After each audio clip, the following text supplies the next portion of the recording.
Welcome to Spindle City Straight Talk. I'm one of your hosts, CJ Ferry. I'm here with our co-host, Chipper Bob Camara. Hello out there. Glad to be back and glad to be with you again, CJ, to talk about Fall River. It's always great to be here. And our first two shows have had some great reception from you, the viewers, and some of our Facebook followers. And some of it good, some of it not so good, some of it hateful. But as we've said before, we're not in this to make friends. We're just here to tell you the truth and hopefully influence you on what is happening in Fall River so you can make informed decisions and talk to your elected officials and tell them what they should do regarding your money and your time and what they should do for Fall River.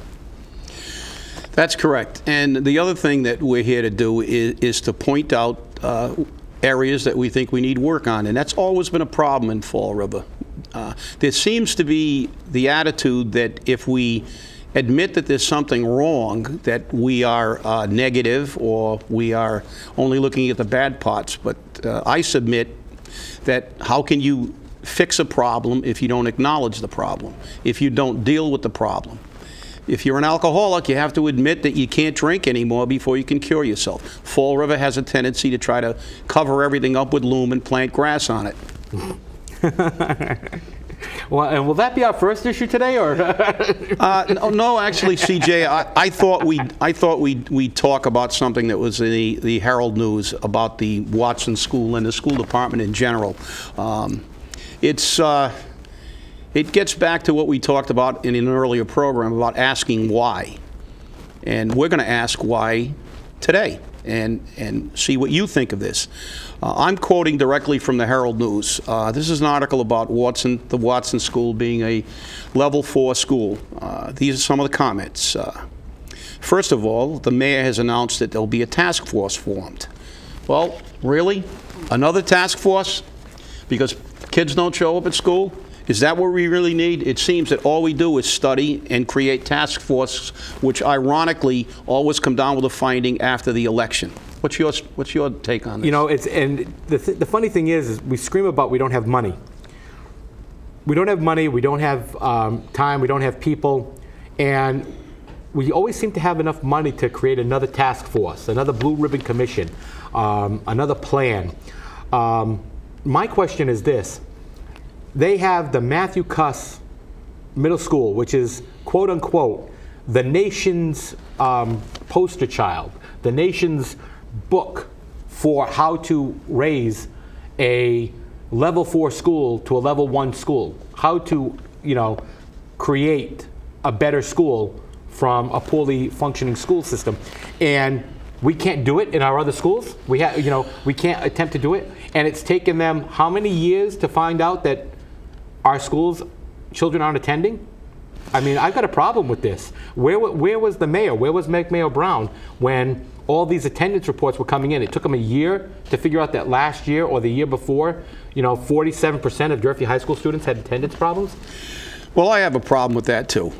The superintendent of schools gets a really big salary. She got a $20,000 a year pay raise. We have principals, assistant principals, deans of students. We have so many tiers of administration, and it took them till just before an election, when there's an underperforming school being declared, to say that, oh, wait a minute, we don't have children attending school. We need a task force. I think we need more accountability for the people who are in the school department that are being paid to administer it. And the funny thing is that we don't even have truant officers. We have one truant officer at Durfee High School. One at Durfee High for all those students. So you never hear enforcement. And I know that the mayor went on ABC 6 and he said that we need to look at what the problem is. And if necessary, we'll get the judiciary involved and we'll take these parents to court. When you've got kindergarten and first grade and second grade students not showing up for school, that's not the kids that aren't showing up for school. That's the fact that the parents aren't bringing them to school, or there's no transportation for them to get to school. So there's a multitude of problems in this family situation that need to be addressed. And just threatening on the air, which was done with DSS, or which is now DCF, and The judiciary didn't work. If you remember correctly, several years ago, Ed Lambert threatened parents of delinquent children who weren't going to school with the judiciary, and that fell through the cracks. That was another program that didn't work. It just didn't happen. Chin's orders are only effective as the enforcement of them.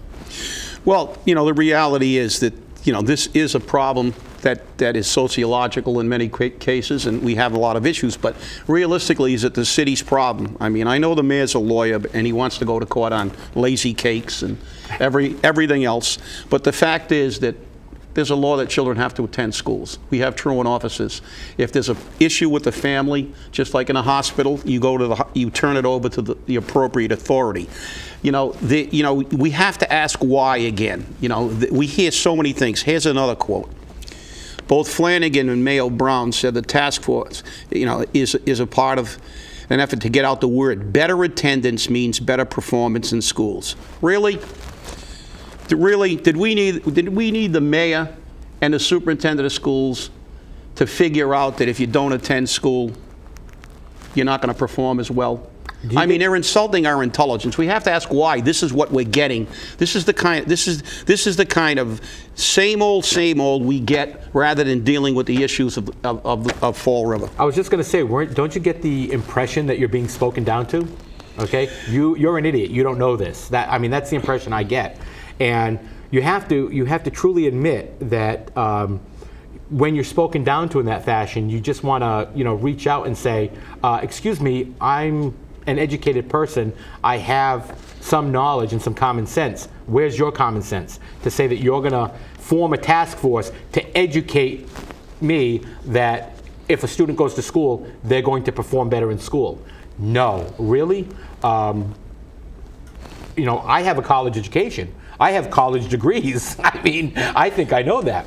Not everyone does, but I think common sense does prevail in most cases. You're right, and that's not really, it's really not the issue. What they're saying is just it's ridiculous. Let's face it. Here's another one that there's. We have technology in the schools, but this school is an antiquated school. It doesn't have a gym and a play area. Well, schools that'll learn. As a matter of fact, one of the newest cutting-edge technologies in school is online learning with the Khan system. Khan Academy. And yes. There's no gym in the Khan Academy. The fact is that this is all rhetoric, pre-election, to justify that we have another underperforming school, which may or not be actually planned. Because we all know that an underperforming school gets more money. And it seems as though we really haven't dealt with the educational issues in Fall River. We move the underperforming students around from school to school, and then we get money for that school. And then we make all these grandiose gestures and come out with all this kind of thing. And another study group, another task force, and there's another study group right in this article that said the formation of the task force will coincide with the formation of another group, the Watson Elementary School Redesign Team. Well, we could have 1 million groups, but the fact is the school budget has grown and grown and grown, and we have no bang for our buck, and the taxpayers should be sick and tired and asking why. After spending all this money, do we really need them to tell us that if kids don't go to school, they're not going to be as smart? Well, and the other thing is, I kind of read in between the lines on that. Very clearly, the mayor and Meg Mayo Brown have said that this is an antiquated school, okay? They don't have a gym. They don't have a play area. Look at some of these new schools that we have. They don't have great play areas. They really don't. They do have gyms. Most of the time, the gyms also double as the lunchroom because they move the rooms around by moving walls. But it sounds to me like they're planning to close the Watson. That there may be a plan in place to close the Watson and then move these students to some of the bigger schools, which would be the Green and probably either the Fonseca or the Spencer Borden. And again, moving the students further away from home.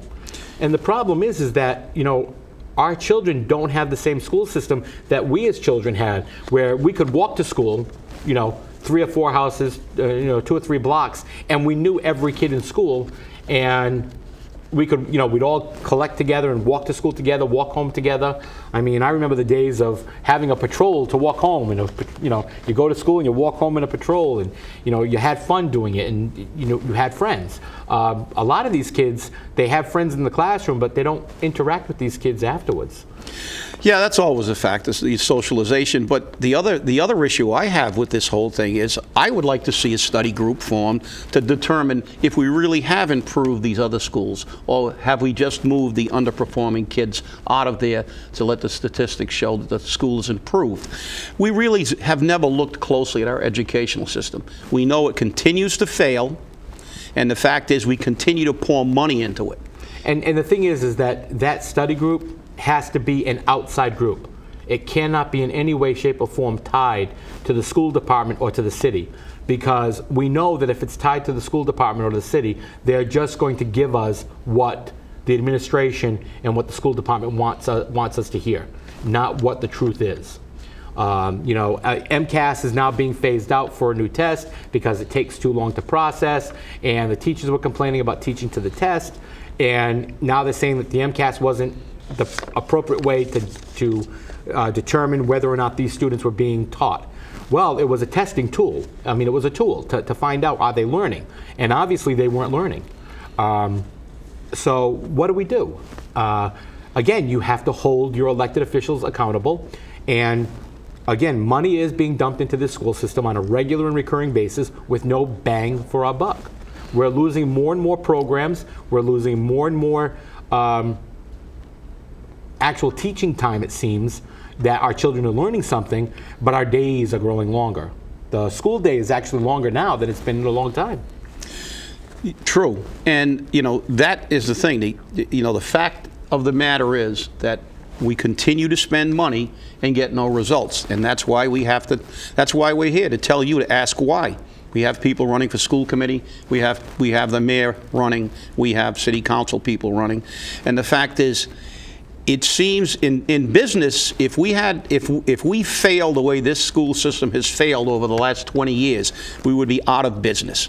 But rather than out of business, we continue to bail the school system out like the federal government bailed the banking industry out. And it's never going to perform until we hold their feet to the fire and ask why.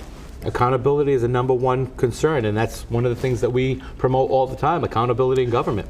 Yes, and I know that I think somebody called CJ a communist, but for some of the things we've said, or a Marxist. But I'll remind them that CJ actually ran as a Republican at one time. He's an independent like I am, but I don't think we don't have any political affiliation here. What we have is an affiliation with the truth. We're trying to give you some of what's happening in the city and telling you to ask why. I'm not making this up. You can go to the Herald News article. It's called "The City Aiming to Curb Absenteeism at Watson School and Schools District-Wide." It was written by Michael Gagney. So you can read this article. I'm quoting verbatim from the article, and it's actually insulting to see how they just try to gloss things over and believe that they're talking to an uneducated audience. Well, it's up to the voters to educate themselves. It's up to the taxpayers to get the best bang for their buck. And it's up to you to ask why and only put people in who are going to do the job. I agree. And I think it's important that people realize that unless you ask questions of your elected officials, unless you ask questions of the department heads, and yes, you can ask questions of the city department heads. Don't think you can't. Many of them are willing to answer your questions. You're not going to know what's going on, and you need to ask that. People call and they say, oh, well, I can only call my congressman or my senator when I need something. No, you can call them and ask them questions to get information. And it's your right, and you need to do that because you need to know the truth and what's going on out there. And hopefully we can move forward by opening our eyes and opening the eyes of our friends and neighbors, because that's what's most important in Fall River right now. Because for Fall River to pull itself up from the bootstraps and move forward, we need to know the truth, and we need to hold everyone, not only our elected officials, but our next door neighbors and our businesses accountable to everything that they do as well. We got to pull together as a community, and we all can do this work together, and that's very important.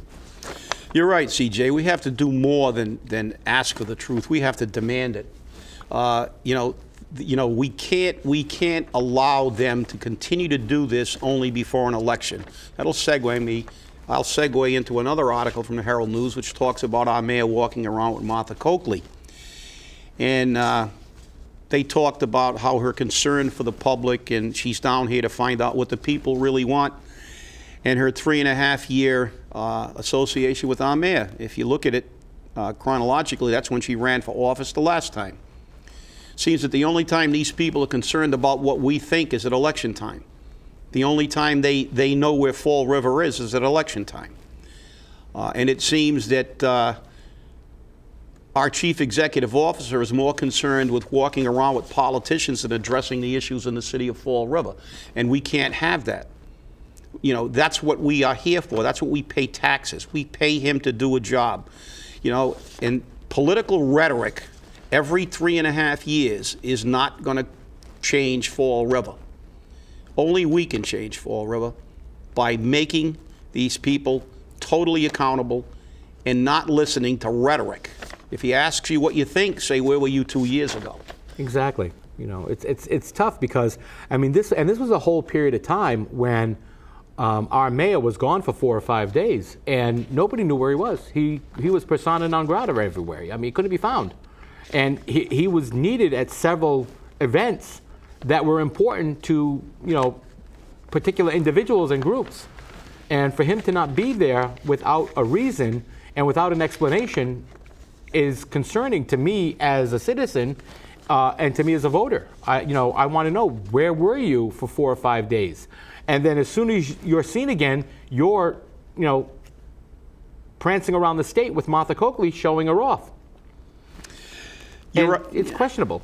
Well, it's more than questionable. It's very distressing. The mayor is supposed to be our chief executive officer. He wasn't available for the We Love the Children. He wasn't available for the spaghetti ramp opening, but he's there with a pair of giant scissors to open up a Chinese restaurant or a nail salon. He also wasn't there, which is really distressing, for the dedication of the auditorium at the new Morton Middle School to a Fall River soldier who died in Afghanistan. And to me, that is more than distressing. It's deplorable and it's disgusting. If there's one event that the mayor of Fall River should attend, it is to honor a Fall River resident who gave his life, made the supreme sacrifice for his country. But he was nowhere to be found. But the next day, he found his way to Almac's Diner with Martha Coakley. Does he really have a commitment to this city? When you miss things that have something that are really important to the people of this city, like We Love the Children, like the spaghetti ramps that are supposed to be the panacea for the waterfront, and the dedication of an auditorium to a Fall River soldier, to me, that's showing that you have no commitment. You only have a commitment to politics because you showed up for Martha Coakley, but you didn't show up for Scott A. Andrews.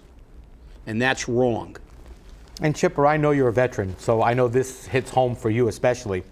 And, the thing is that, and correct me if I'm wrong, there were 2 congressmen and a brigadier general, present for this event. Now, if 2 congressmen can take time out of their day, and these are congressmen, they have a lot more on their plate than the mayor does, and a brigadier general can show up to respect this fallen soldier and to show this fallen soldier's family the respect due him and his family, you would think that other people could do it. Thankfully, Linda Pereira did show up, but she was put on the spot to do that. And I think that was absolutely wrong. And I know that when they dedicated the bridge overpass for 79, a little bit before that, the mayor was a half an hour or 45 minutes late for that. And again, that's not the only thing. And I'm not trying to pick on the mayor here, but I'm just saying this goes to show that when it's an election year, for some reason, all of our needs on the political side seem to shift. It's what makes me look good. Here I am, look at me, la la la. And then the rumor mill starts up, of course, because Martha Coakley, who is the Attorney General currently, is running for governor. And she made a comment that a political candidate here in Fall River made, that she wasn't going to let this get by her. She was going to roll up her sleeves and get down and meet the people of Fall River so she could be close to the voters. And then Sam Sutter comes out and says he's going to make the decision shortly on running for Attorney General. And then the rumor mill cranks up and says that the mayor is already forming his committee to run for district attorney. He hasn't even won the mayoral election yet, and he's already considering a run for district attorney. Where is our commitment here? I mean, we don't know who to vote for. We've got all the cards on the table, and we're going, who's next? Where we go? It's like playing fish. Well, it's unfortunately, it's that time of the year. It's an election cycle, and politicians become political, even more political than they are under normal circumstances. But here again, it's up to us, and that's why we're here on Straight Talk. It's up to us, and it's up to the people of Fall River to demand more than political rhetoric. It's up to you to demand performance. It's up to you to demand that these people put us as a priority, not put politics as a priority. The people have to come before politics. We can't have people who represent this city having the president of the city council apologizing for the mayor for not being at a dedication to a fallen soldier. There's no excuse for that. The only excuse, as far as I'm concerned, is that he's either dead or he's in the hospital. There's no excuse for what he did, and I'd like to hear it if he's got one, but I don't think we ever will. But they will bring out all the political guns, and they will talk about how this is good for the city, that they're going to be friends maybe with the next governor. But realistically, our tax dollars and the way we spend them are the most important thing to us, and we have to make sure that we don't elect anyone who doesn't have a total commitment to the city of Fall River first. And Chip, to shift a little bit here, we're taping today at the start of the beginning of the federal government shutdown. And surprisingly enough, I received a phone call today from the EPA. And as some of you know out there, we not only do a show to complain, as many of you think, we're just doing this complain and do political pundency stuff or start drama wars. We don't do that. We actually do some investigative journalism at the same time.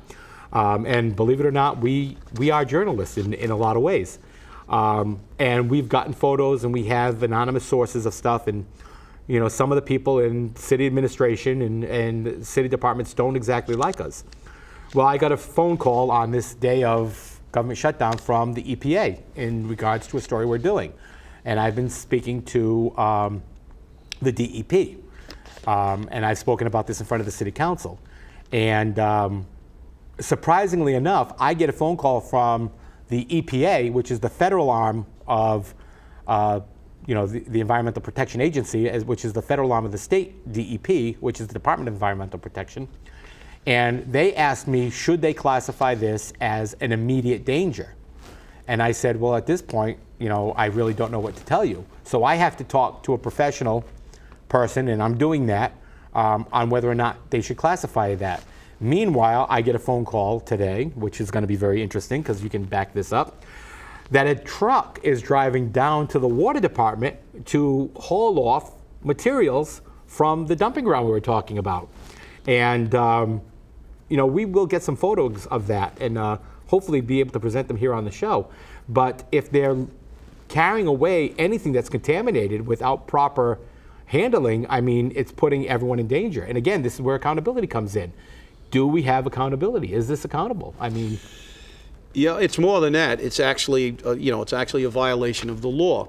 If this was a private entity, if it was your home and you had even the hint of a hazardous materials issue, you would be required to call in Clean Harbors or one of the hazmat crews, and they would have to do test borings, especially in that closer proximity to our water supply.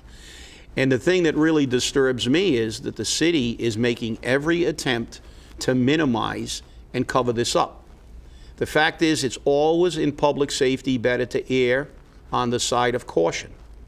There may not be any toxicity, but the fact is, we have pictures, we have people who have complained about illegal dumping and dumping of things that may produce PCBs and other contaminants.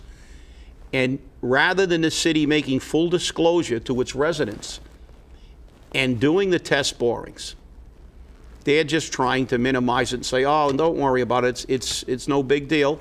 And in 5 years when they're out of office and a contamination field is discovered, they'll be long gone, and we will be suffering the consequences. The fact is, this is an extremely potentially dangerous thing. It may not be dangerous, but again, the city is not handling this in a way that is upfront. There is no transparency in the way this government handles anything, and the fact is, it's not the way it should be handled. We should be erring on the side of caution. People will say that we're, alarmists and we're trying to scare people, and we're not doing that. Many property owners in the city this past week received, by the time you watch this, it'll be a couple of weeks, you received a notice that there's some contaminants in the water already produced from chlorine and things that are already in the pipes, and they're not dangerous at the levels that they're in. But how long, that notice was generated in September, and we're already in October, and we're just getting it now. So it shows you how long it takes for the city to get notices out to us. So again, call your department heads, call your city administration, your mayor, your city council, your school committee. Ask them, talk to them, and find out. We want to know.